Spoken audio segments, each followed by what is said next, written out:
자, 이번 시간에는 기획부동산이 팔고 있는 땅에 대해서 한번 같이 살펴보도록 하겠습니다. 먼저 경춘선을 한번 가보겠습니다. 서울 보시면 청량리에서 이렇게 쭉 연결해서 순천까지 이렇게 가는 노선이 있습니다. 쭉 올라오면 여기가 이제 종점이거든요. 경춘선. 자, 보시면 여기가 종점입니다. 이게 이제 청량리까지 연결이 되었습니다. 그래서 춘천에서 서울까지 바로 들어갈 수 있는 그러한 굉장히 좋은 노선입니다. 그래서 여기 생긴다고 해서 역 주변으로 굉장히 땅값이 많이 올랐는데 일단 이제 우리가 사야 될 땅, 안 사야 될 땅, 이 딱 두 가지만 비교를 해보면 이제 여기 생김으로써 앞쪽으로는 이렇게 도로가 나 있죠. 그러면서 이제 이디야 커피라든지 GS25시, 유정, 반정, 하나로마트 이런 게 들어오게 되었습니다. 근데 뒤쪽으로는 역과 가깝지만 여기가 전부 임야로 되어 있습니다. 그래서 기획부동산에서는 이러한 역세권이지만 임야 이런 땅을 많이 판단 말이에요. 그래서 역과 가깝다고 브리핑을 해서 여기가 땅값이 올라간다 그런 식으로 해서 현혹해서 많이 땅을 팔고 있습니다. 그래서 역 보면 뒤쪽에 이렇게 네모 반듯하게 잘잘하게 쪼개서 이렇게 땅을 많이 팔았죠. 그래서 이 땅 보면 평수도 그렇게 크지 않습니다. 자, 보면 보통 기획부동산은 전체 금액 1억 미만, 특히 5천만원 미만의 땅을 굉장히 많이 팔거든요. 왜냐하면 주부라든지 나이 많으신 분, 아니면 기획부동산 직원들이나 지인들을 이렇게 토대로 해서 땅을 많이 파는데 전체 금액이 비싸지게 되면 아무래도 수요가 많이 줄어들겠죠. 그래서 전체 금액이 이렇게 1600, 5천만원대, 4천만원대 이런 땅이 굉장히 많습니다. 이거 2천만원대도 있네요. 평당 10만원. 2010년대 이때 이제 이명박 정부에서 예산 투입되고 해서 아무튼 좀 가시화가 됐는데 그때 이제 조금 거래가 많이 이루어진 걸 볼 수가 있습니다. 평당 가격이 최근 들어서는 23만원, 42만원 이렇게까지 오르긴 했지만 거래가 힘든 땅이다 그렇게 보셔야 되겠죠. 이런 데는 도로가 물려져 있죠. 이런 데는 임야를 크게 기획부동산에서 사서 이렇게 쪼개서 한 필지씩 판 것 같습니다. 그래서 이런 땅 역세권이지만 쓸모가 없는 이런 땅을 조심하셔야 됩니다. 자, 지도로 보면 이 땅이거든요. 그래서 임야 같은 경우에는 경사도가 있으면 100% 개발이 불가능합니다. 그래서 이게 수용돼서 택지지구로 바뀌지 않는 이상 개발이 아예 힘들다고 보시면 됩니다. 그래서 아무리 여기 바로 앞에 보이지만 이런 임야들은 쓸모가 없다. 그래서 여기 앞쪽으로는 이렇게 도로가 만들어지고 이런 땅들은 쓸모가 있겠죠.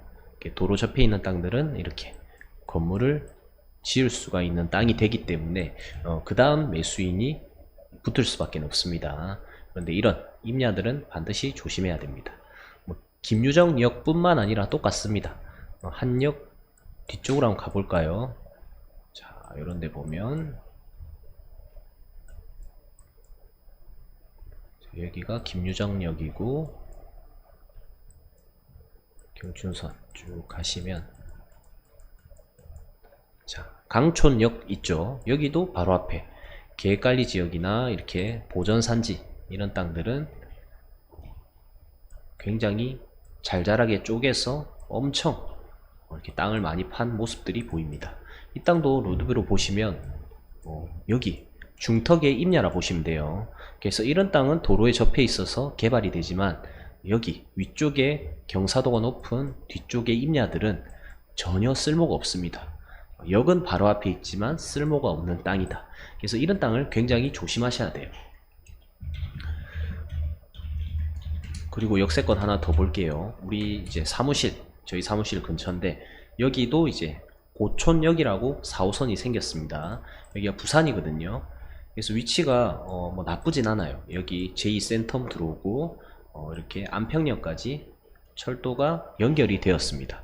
그래서 이거 타면 바로 부산 시내까지, 동래구까지 바로 한 번에 갈 수 있는 굉장히 나쁘지 않는 그런 노선이거든요. 그런데 역세권 바로 앞에 이런 임야들 있죠. 자, 로드뷰로 보겠습니다. 이런 높은 임야들을 기획부동산에서 굉장히 많이 팔았습니다. 아무 쓸모가 없습니다. 보시면 규제는 벗어날 수도 있어요. 공익용 산지도 아니고, 공익용 산지로 되어 있네요. 공익용 산지는 공적으로밖에 활용이 되지 않기 때문에 이런 개발제한구역 공익용 산지는 100% 개발이 불가능한 땅입니다. 그리고 더욱 중요한 건 이 땅의 토지, 이제 공유인 수로 보면 17명이 이 땅을 같이 산 거예요. 그래서 한 필지의 소유자가 17명이라는 것은 나중에 팔 때도 17명의 합치가 있어야 팔 수가 있습니다.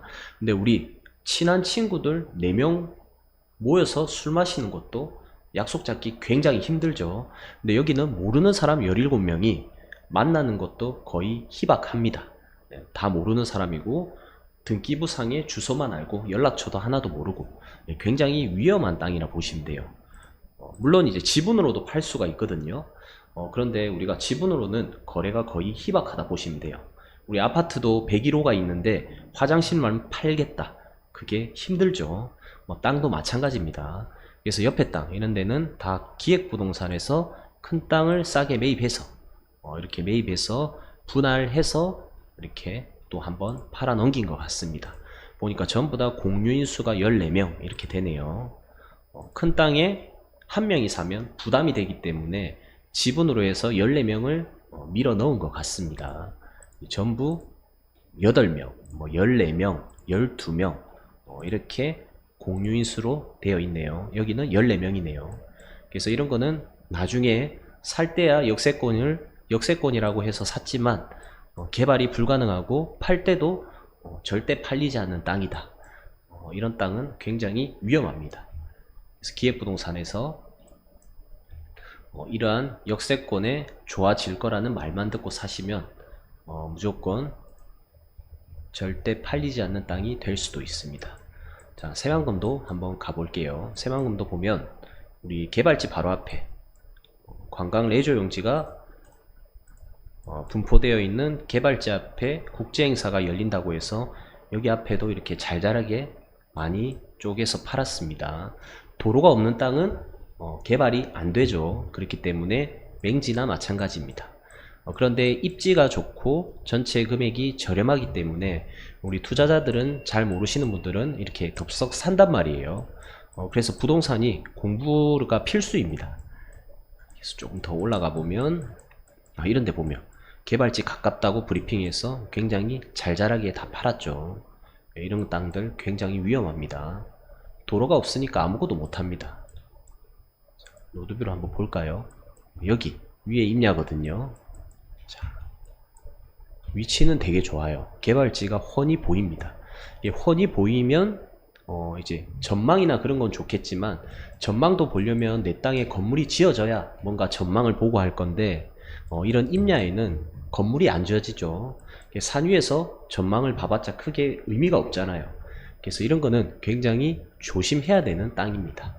그래서 신도시 인근 택지되는 곳에 가까운 임야, 개발 제한구역, 공인용 산지 이런 거는 반드시 조심해서 땅을 구매하셔야 되고요. 임야 같은 경우에는 경사도가 제일 중요합니다. 지자체마다 경사도 높낮이가 있습니다. 15도 미만, 18도 미만 이런 거는 반드시 체크해 가지고 사기 전에